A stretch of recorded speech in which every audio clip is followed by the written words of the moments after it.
lantern flame drew thin and blue as I held it over the loft boards, and the cold rose through my boots as if the planks had been laid upon ice.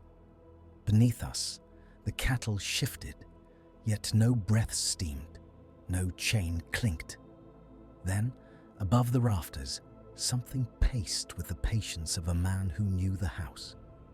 Each step pressed dust down in slow, deliberate taps, and the beam found only a black seam in the hay. Men have asked me, in later years, to set down the particulars of that night at Hinterkaifeck, though I have seldom obliged. I leave this testimony now, and I ask you to mark it well. Give your favor to this account, bind yourself to my future recollections, and set your own thoughts beneath it in writing. It began 3 weeks earlier, on the last days of March, 1922, when the snow still lay in the hollows of Upper Bavaria, and the roads between Schrobenhausen and Weidhofen were more mire than track. I had been employed that winter as a clerk and occasional surveyor for a small agricultural concern in Neuburg, a position that required travel to outlying farms to inspect boundaries and assess claims. The war had ended, yet its shadow remained in every ration book and every silence at table. Men spoke of prices and seed as if those were the only matters left that could be mended by effort. On the morning of March 29th, I received a note from a local constable in Weidhofen, requesting that I accompany him to a farmstead called Hinterkaifeck. There had been talk, he wrote, of theft and trespass, and of a family that would not answer their door. The constable, Siegel, had a stout reputation, but little patience for lonely places. He wished for a witness with a level head and a steady hand with measurements. We met at the edge of Weidhofen before noon. Siegel wore his old field coat, the kind with seams repaired twice over, and he carried a service revolver that he preferred not to mention. With him came 2 men from the village, Lorenz Schlittenbauer and Johann Siegel, both farmers, both acquainted with the Gruber place by necessity, if not by affection. I brought my satchel with papers, a brass compass, a folding rule, and a small camera that had survived the last years by virtue of my reluctance to use it. The day was clear in the manner of late winter, sunlight bright but without warmth. The fields lay flattened and pale, and the woods beyond stood like a line of dark bristles. As we walked, Schlittenbauer spoke of practical things, how the Grubers kept their own, how old Andreas had been seen in the village and had not returned greetings, how their little girl, Casilia, had missed school. He said these things with a farmer's exactness, as if listing the condition of a fence. Siegel, who had the habit of making light of what troubled him, said, "We shall find them asleep and angry at being disturbed." I agreed, because I had no other explanation. A farm did not simply fall silent without cause, and cause, in my experience, was nearly always human and ordinary. The track to Hinterkaifeck ran between the stands of spruce, then opened onto a rise where the buildings sat back from the road as if they had retreated there. The place was not grand. A dwelling attached to barn and stall, a machine shed, and a small outbuilding. Snow lay in the shade of the walls. The air smelled of damp wood and last year's straw. It was then that I saw the first detail that later returned to me with a different weight. In the thin snow before the barn, there were footprints. They came from the direction of the forest and went toward the farmyard. They were clear enough to show the pattern of a boot sole, yet there were no corresponding tracks leading away. I knelt and measured the length, more out of habit than alarm. A man's boot, perhaps size 43. The stride was steady, The snow around them had not been disturbed by any other passing. Schlittenbauer said, "There have been tracks before. Andreas spoke of them." Siegel shrugged. "A poacher, a vagrant. They come and go." I rose, brushed my gloves, and looked toward the trees. The forest stood silent, and the silence seemed natural at the time. Only later did I recall that even in cold weather, one expects some small sound. A bird, a branch, a distant dog. There was nothing. We approached the house. The windows were shut, the curtains drawn. No smoke rose from the chimney, though the day was cold enough to demand a stove. Siegel knocked, first with his knuckles, then with the butt of his hand. The sound was dull, swallowed by the thick door. No answer came. Schlittenbauer, who had been shifting his weight as if impatient with delay, moved around the side toward a small door leading into the barn. "They leave this unlatched sometimes," he said. He spoke with a familiarity that made Johann Siegel glance at him, but no man challenged it. The barn door yielded with a groan that sounded too loud in the stillness. The smell within was of hay and cattle, but there was a sour note under it, like wet wool left too long in a closed chest. Our boots sank into straw. Light fell through cracks in the boards in pale bars. The cattle were there. That fact at first gave me comfort. Animals required tending. Their presence suggested a living hand. They stood in their stalls, heads low, eyes reflecting the lantern light when Siegel raised it. Yet their troughs were empty, and their hides looked dull, as if they had not been brushed in days. One of the cows gave a low sound that was not quite a moo, more a complaint held back. Then she fell silent again. The pigs did not squeal. The usual commotion of a barn, the impatient noise of creatures that know the hour of feeding, did not come. Siegel called out, "Gruber, Victoria, it is the constable." His voice seemed to hang in the air and then drop, as if the barn had absorbed it. We moved deeper. I noticed then that the straw on the floor had been disturbed in a way that did not match animal movement. There were drag marks, faint but present, leading toward the inner door that connected barn to dwelling. I told myself it was a sack of feed pulled across, or a cartwheel. Schlittenbauer reached the inner door and pushed. It opened. The air that came through was colder than the barn, and it carried that same sourness, now stronger.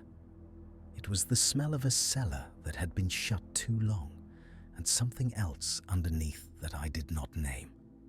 We stood a moment, and in that pause, a small human moment unfolded that I did not understand would later become precious.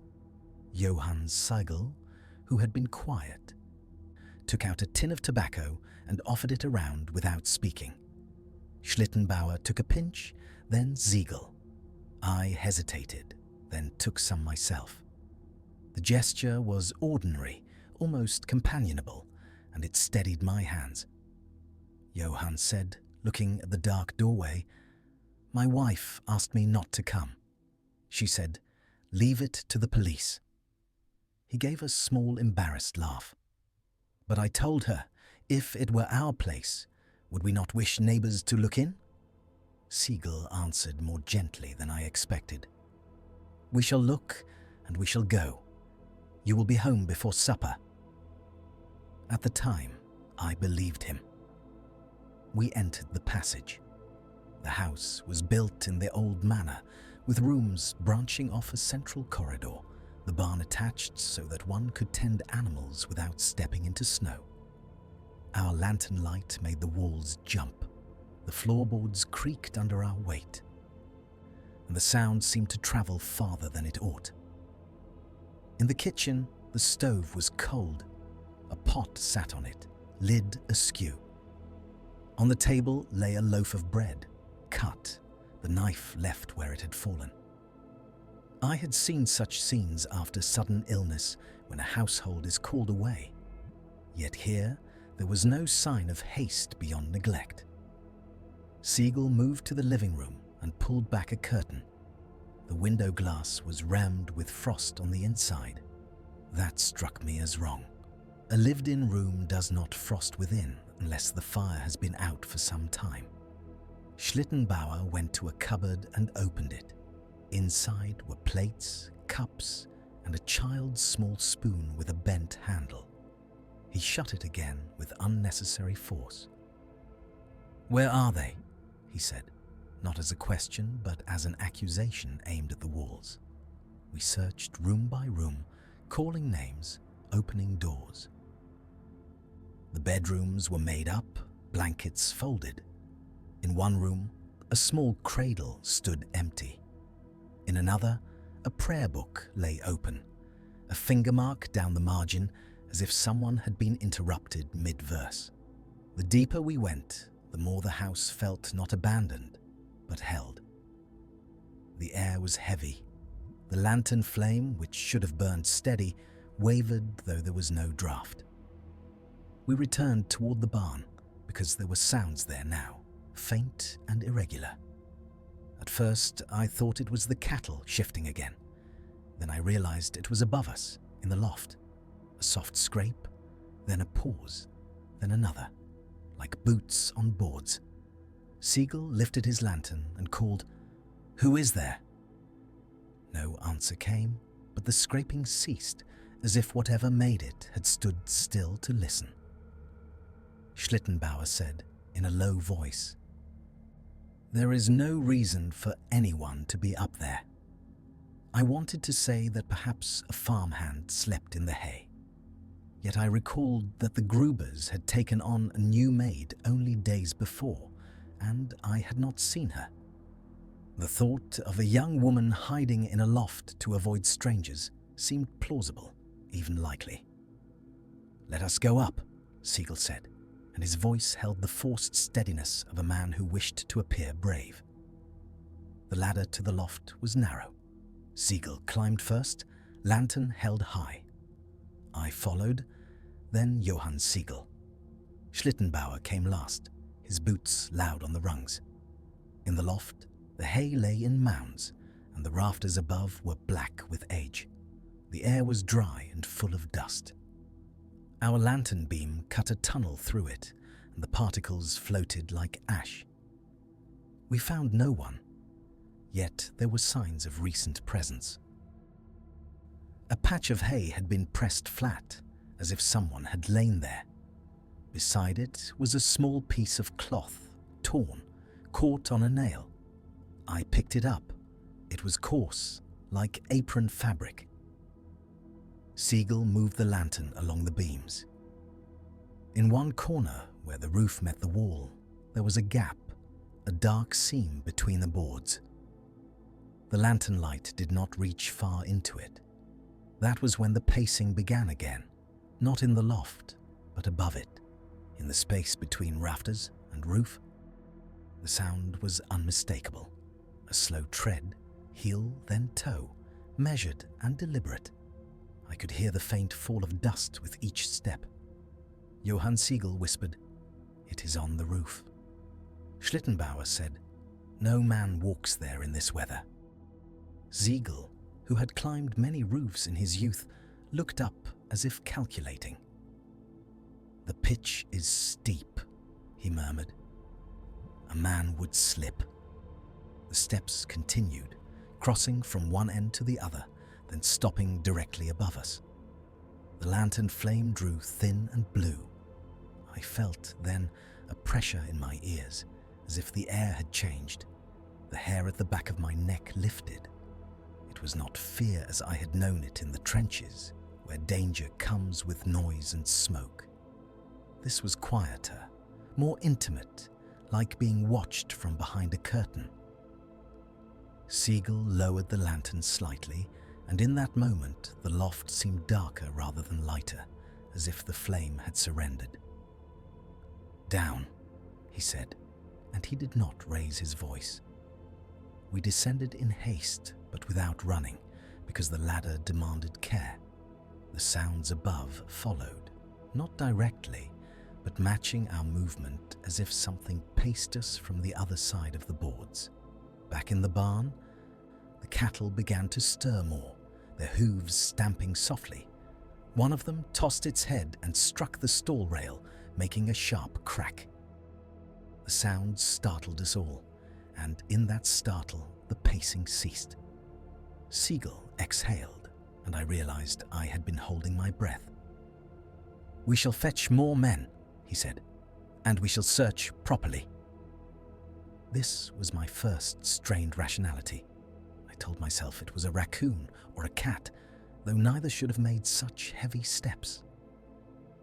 I told myself the pressure in my ears was from the cold. I told myself the frost inside the window meant only that the stove had been out since morning. We left the farmyard and returned to the road. Behind us, the buildings stood unchanged, their roofs white with old snow. The forest beyond looked no different than any other. Yet as we walked, I glanced back once, and I saw something that I did not mention to the others. In an upper window behind the curtain, there was a narrow gap, as if someone had drawn it aside to look out. The gap was too straight to be accidental, and it was there only a moment before the curtain lay smooth again. Had I understood the warning in that small movement, I might have insisted we return with more men at once. Instead, we went back to Weidhofen, and the hours slid away under the weight of ordinary tasks. That evening, Siegel sent word to the district authorities and gathered a small party for the following day. It was decided we would return on April 1st with additional men and proper tools, ropes, lanterns, and a pry bar. In the meantime, Schlittenbauer insisted that he would go again early, for he was uneasy about the animals. I slept poorly. In my room above the inn, I heard the wind scrape the shutters, and each scrape recalled that measured tread above the loft. I told myself it was imagination, the mind filling quiet with pattern. Yet I found myself listening for steps in the corridor outside, and when a guest passed, the sound of boots made my stomach tighten. On April 1st, we set out again. This time, there were 6 of us. Siegel brought another constable, a young man named Pearl, eager and pale. 2 village men came along, and I carried my camera with fresh plates. The sky was overcast, and the light had the flat quality that makes distances deceptive. The road was slick with thaw. As we approached the farm, we saw Schlittenbauer already there. He stood in the yard with his cap in his hands, and his face had the look of a man who has seen something that cannot be carried alone. "They are inside," he said, "in the barn." Siegel asked, "Are they alive?" Schlittenbauer shook his head once. We went in, and the barn smelled worse, the sourness now undeniable. Flies, sluggish in the cold, clung to the beams. The cattle lowed softly, and their eyes rolled as we passed. In the threshing room, just beyond the stalls, we found them. I will not dwell on what we saw in detail, for there is no need to paint it. It was enough to know that the family had been gathered there, not by accident, but by design, and that whatever had happened with a patience that chilled me more than any frenzy would have. The bodies were covered partly with straw, as if someone had attempted to conceal them, or as if someone had laid straw over them in a gesture that mimicked care. Siegel removed his cap. Pearl made a sound and turned away, swallowing hard. One of the village men crossed himself rapidly, lips moving without voice. Schlittenbauer stood very still. He did not weep. He looked at the straw, then at the door, then at the loft above, as if mapping the place in his mind. We searched the house again, now with the knowledge that made every object sinister. In the maid's room, we found her bed untouched. In the child's room, the little one was not in the cradle. That absence struck me harder than the others, perhaps because it suggested movement after the fact, a continuation. In the kitchen, the bread was still there, now hard at the edges. A cup sat half full of coffee, its surface filmed. It was as if time had been stopped at the moment of interruption and then allowed to rot. We found the child and the maid in the dwelling, and the manner of their deaths was consistent with the others. There was no sign of struggle beyond what one would expect. There was, instead, a sense of arrangement. It was then that the second layer of anomaly began to press upon me. Not the crime itself, which was terrible but human in its possibility, but the behavior of the place afterward. Someone had remained. The animals had been fed at least once after the killings. The stalls had been mucked in part.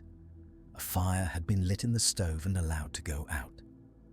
In the ash we found the remains of something burned, not paper alone, but cloth and a small piece of metal that might have been a buckle.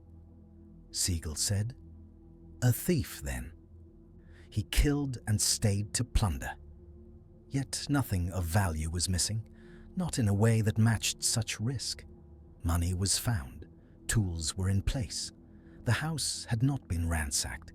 It was not greed that had kept someone there. I took photographs as instructed, my hands steady by training though my stomach turned. The camera's click sounded obscene in that quiet. Outside, the weather shifted. A fine sleet began to fall, tapping on the roof like small fingers. The forest line blurred. We found, behind the barn, more footprints in the thawing snow. They were the same pattern as before, and again they came from the forest and went toward the farm. Again, there was no clear trail leading away. The ground beyond was mud, and mud should have held prints.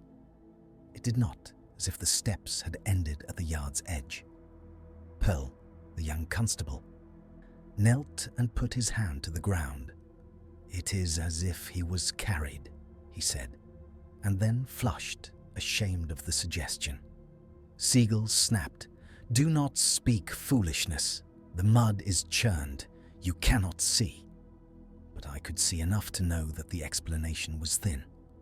We sent word by messenger to Schrobenhausen for proper investigators. In the meantime, Siegel ordered us to stand watch to prevent villagers from trampling evidence.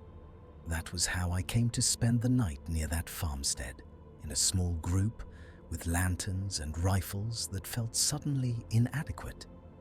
We made our watch in the outbuilding, where we could see the yard and the barn door. The sleet turned to wet snow. Our breaths smoked. The lantern hissed softly. At first, we spoke in low voices to keep ourselves from listening too hard. One man told a story of a fox caught in a trap, how it had chewed its own leg to escape. Another spoke of the inflation in Munich, of money that lost value between morning and evening. These were ordinary concerns, and they felt like talismans. Johann Siegel, who had returned with us despite his wife's plea, said quietly to me, "When I was a boy, my grandmother spoke of the Waldgeist, the spirit of the forest. She said it could imitate a man's step to draw him away from the path." I might have laughed at such talk on any other night. Instead, I asked, did she believe it? He looked at the dark line of trees. She behaved as if she did. The hours dragged. The snow made the world smaller, muffling distant sound. At times the silence was so complete that I could hear my own pulse in my ears. Then, from the barn, came a faint sound, a chain clinking, once, then again, like an animal shifting. We all listened, and in that listening the sound ceased. Siegel said, "It is the cattle. They are restless." Yet his hand had moved to his revolver. Near midnight, the micro-shock came, though I did not have the language for it then. We heard, very clearly, the sound of a match being struck inside the house. It was a small sound, intimate, unmistakable. A brief scrape, then the soft flare, then the faint crackle of flame. We froze. The lantern light in our outbuildings seemed suddenly too bright, as if it would betray us. Siegel mouthed, "Did you hear?" No one answered. We did not need to. Then, through the kitchen window, we saw a glow, weak and yellow, as if someone had opened the stove door or lit a candle. The glow moved, not in a steady line like a lantern carried, but in small shifts, as if a hand held it close to the body. Pearl raised his rifle, and his breath came fast. Johann Siegel whispered, "Holy Mother." Siegel gestured. We moved out, boots quiet in the wet snow, rifles held awkwardly because none of us wished to point at a neighbor's house, even then. We approached the kitchen door. The glow vanished. Siegel tried the handle. It was latched from inside. He put his shoulder to it, and the wood gave with a crack that sounded like a gunshot in the snow. We went in, lanterns up. The kitchen was empty. The stove was cold. There was no candle. There was no match. Yet the air held the faintest smell of sulfur, the ghost of a struck match. We searched quickly, opening cupboards, looking under the table, checking the corners where a man might crouch. Nothing. In the corridor, the lantern flame wavered again, and I felt that pressure in my ears, stronger now. It was as if the house itself pressed inward. From above, from the loft, came the slow tread once more. This time, it was nearer. Not on the roof, but on the boards directly above the corridor. Heel, toe, heel, toe. Pearl whispered, "There is someone up there." Siegel said, "Up, now." We went to the barn ladder again. The lanterns cast long shadows on the straw. The cattle began to low, louder now, their bodies pressing against the stall rails. One pig squealed, a high, panicked sound that made my skin crawl. Siegel climbed. I followed. The ladder creaked under our weight. In the loft, the hay lay as before, but the pressed patch was gone, disturbed, as if someone had dragged hay back over it. The torn cloth I had found earlier was no longer on the nail. I knew because I had left it there, intending to show investigators. It was gone. Siegel swung his lantern beam across the rafters. "Show yourself," he called, and his voice cracked. No answer came. Then, from the dark seam near the roof, there came a sound that was not a step and not an animal. It was a slow exhalation, long and controlled, like a man breathing out through his nose to steady himself. It ended with a faint, wet click, as if a tongue had touched teeth. Pearl, behind me, made a small choking sound. Siegel lifted his revolver, aiming at the seam. The lantern flame drew thin and blue again, and for an instant, the darkness in that seam seemed to deepen, as if it had thickness. Something shifted there, not fully seen. A shadow moved against shadow, too large to be a cat, too deliberate to be settling boards. The hay dust fell in a soft shower, and in it I saw a shape pass through the lantern beam for less than a second. A curve like a shoulder, then gone. We backed down the ladder without turning our backs fully, a clumsy retreat. My hands shook so that the lantern glass rattled. The cattle bellowed, and their sound filled the barn in a wave. Outside, the snow had stopped. The clouds had thinned and a slice of moon showed, pale as bone. Siegel said, once we were in the yard, "We leave the house. We stand watch from here until morning. No more searching in the dark." No one argued. Dawn came slowly, grey and damp. The investigators arrived from Schrobenhausen later that morning, men in heavy coats with notebooks and measuring tapes, their faces set in the professional mask of those who have seen too much. They moved through the barn and house with method, marking, photographing, speaking in short phrases. I gave my account to one of them, a man named Reingruber, who listened with narrowed eyes. When I mentioned the match sound and the glow, his pencil paused. "You saw a light?" he asked. "Yes," I said, "and the door was latched from within." He wrote something, then looked up. "You were tired. It was late." "We were awake," Johann Seal said sharply. "We all heard it." Reingruber's mouth tightened. "There will be enough superstition from the villagers. Keep to what you can prove." That was my first taste of the conflict between truth and what could be carried into an official report. The crime itself would be recorded. The strange occupancy, the footsteps without departure, the match struck in an empty kitchen would be treated as nerves. Over the next days, the farm became a place of pilgrimage for the curious, despite efforts to keep them away. People came with baskets as if to a market, whispering, pointing. Some claimed to have seen a man in the woods. Some claimed to have heard a child crying at night. Each tale grew in the telling. I remained for 2 more nights, assisting with measurements and boundary notes, because my employer insisted the work be finished, and because, in a perverse way, I wished to understand.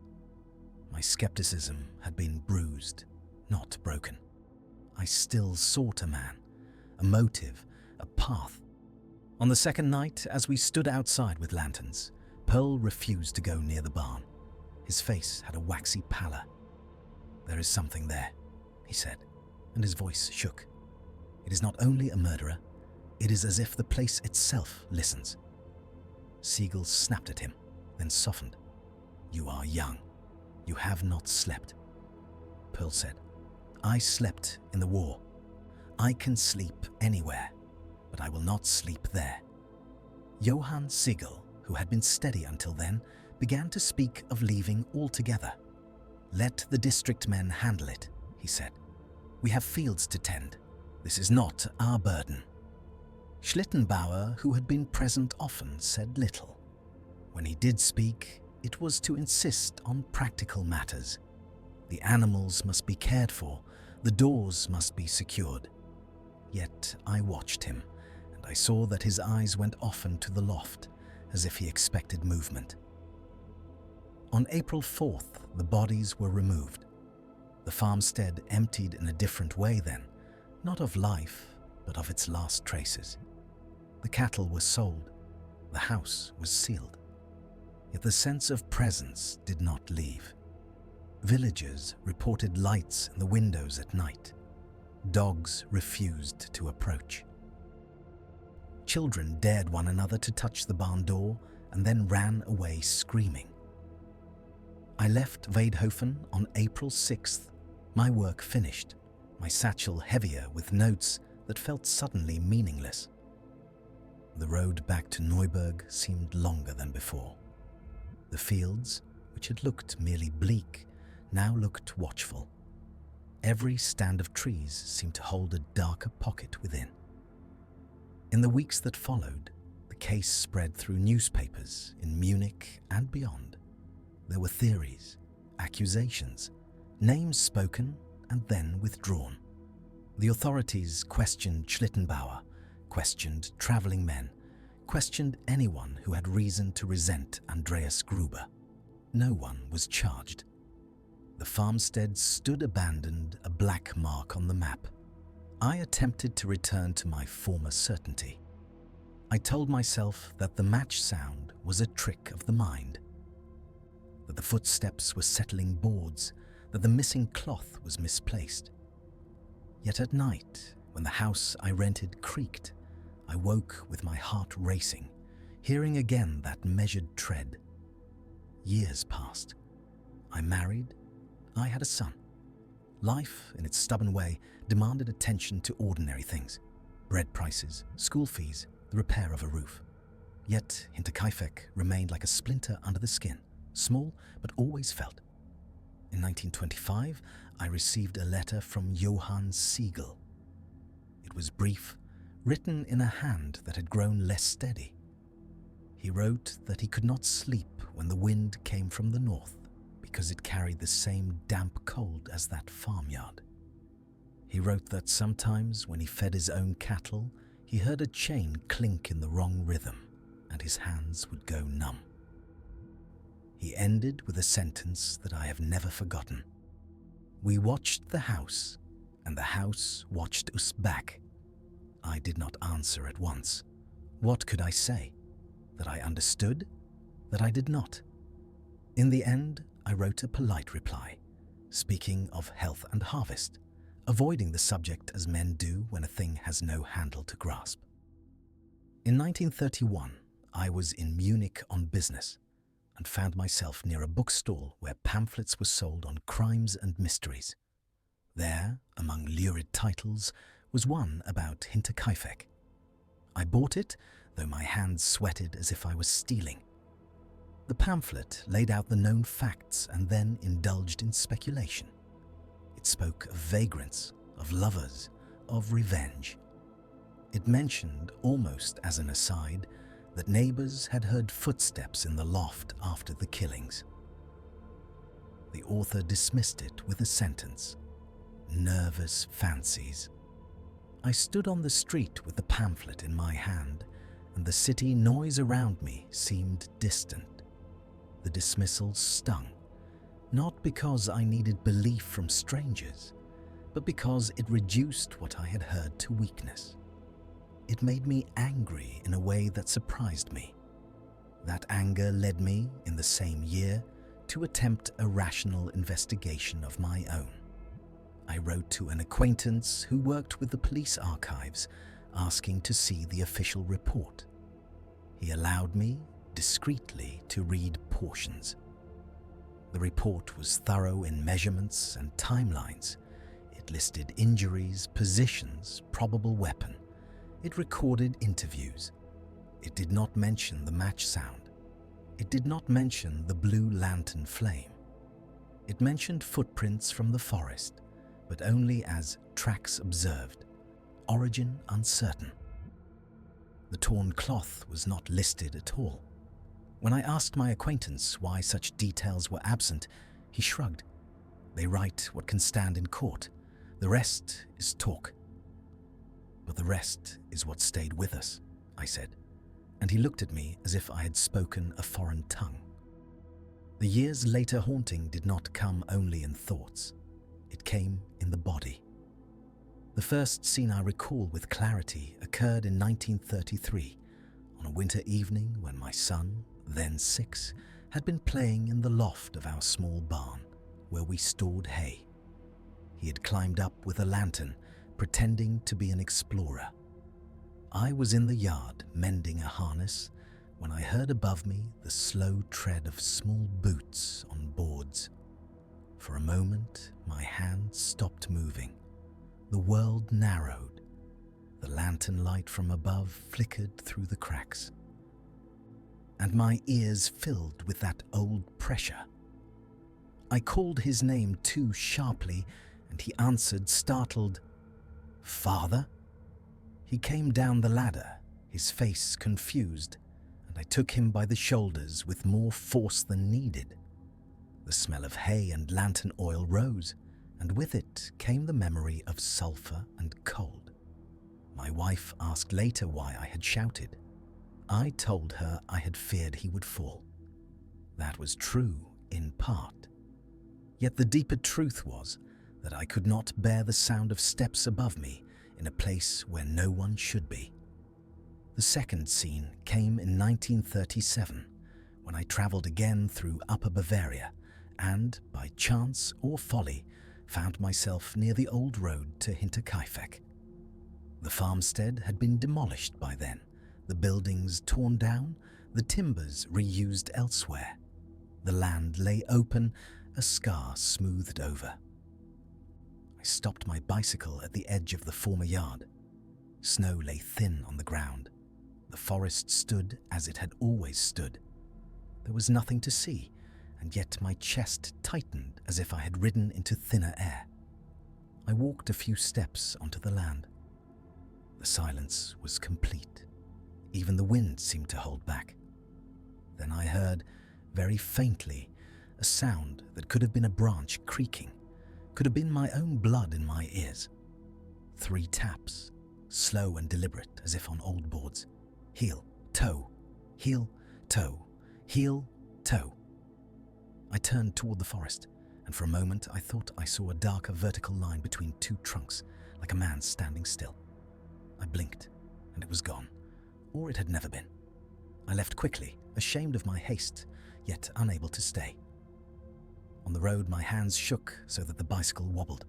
The cold seemed to have entered my bones. In 1942, amid another war, I met Siegel again by chance. He had aged, his hair gone thin, his shoulders stooped. We spoke of rationing, of sons at the front, of the old days. For a time, we avoided Hinterkaifeck as if it were a shared shame. At last, as we stood outside a station where trains hissed and clanked, Siegel said quietly, "Do you still think of that farm?" I answered, "Yes." He looked down at his hands. "I wrote my report as they wanted. A man did it, a man stayed, a man left. That is what they wished to hear." "And what did you believe?"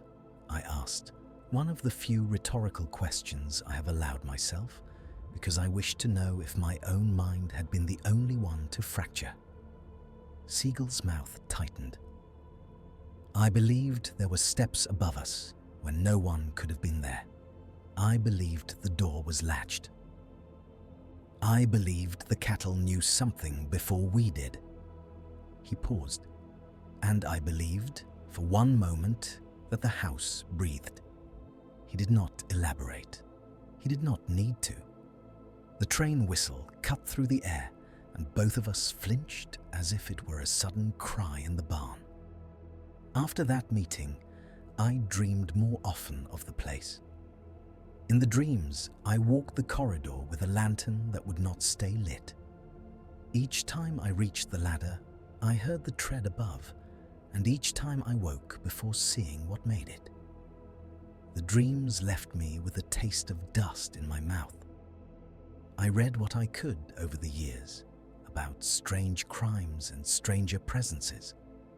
I studied accounts of men who claimed to have heard footsteps in empty houses, of lights seen where no one lived, of animals refusing certain ground. Some spoke of spirits, some of madness, some of drafts and settling timber. None satisfied. I told only 2 people beyond my wife, a priest who advised prayer and then changed the subject, and a fellow veteran who listened with a hard face and said, "We have all seen things. Not all of them belong in daylight." He did not laugh. That, in its way, was comfort. What disturbed me most was not the brutality of the murders, though that was terrible. It was the patience afterward, the sense that something had remained among the dead, moving through their rooms, striking a match, walking above the loft, feeding cattle with hands that had done other work. If it was a man, then he was a man unlike any I had known. If it was not, then the world held a kind of presence that wore human habits like a coat. In later years, when I had grown older and my hearing had dulled, I still found myself listening for certain sounds. A chain clink in a stable, the scrape of a match, the slow tread of boots overhead. I came to accept that some questions do not yield to effort. The investigators had measured and catalogued, and still the case remained unsolved. The newspapers had speculated, and still no name fit cleanly. The land had been cleared, the buildings dismantled, and still the story persisted, passed from mouth to mouth like a prayer spoken without belief. If there was a lesson, it was not a moral one. It was simply this: our certainty is a thin thing, and it tears easily when pressed by what does not care to explain itself. Even now, when winter comes and the air grows sharp, I recall that loft. I recall the lantern flame turning blue, not from wind, but from something that changed the air around it. I recall the dust falling in slow, deliberate taps that matched the tread above. And in quiet moments, when I stand alone in a barn and the cattle are too still, I find myself waiting for the next step to press down through the boards, patient as ever, just out of sight.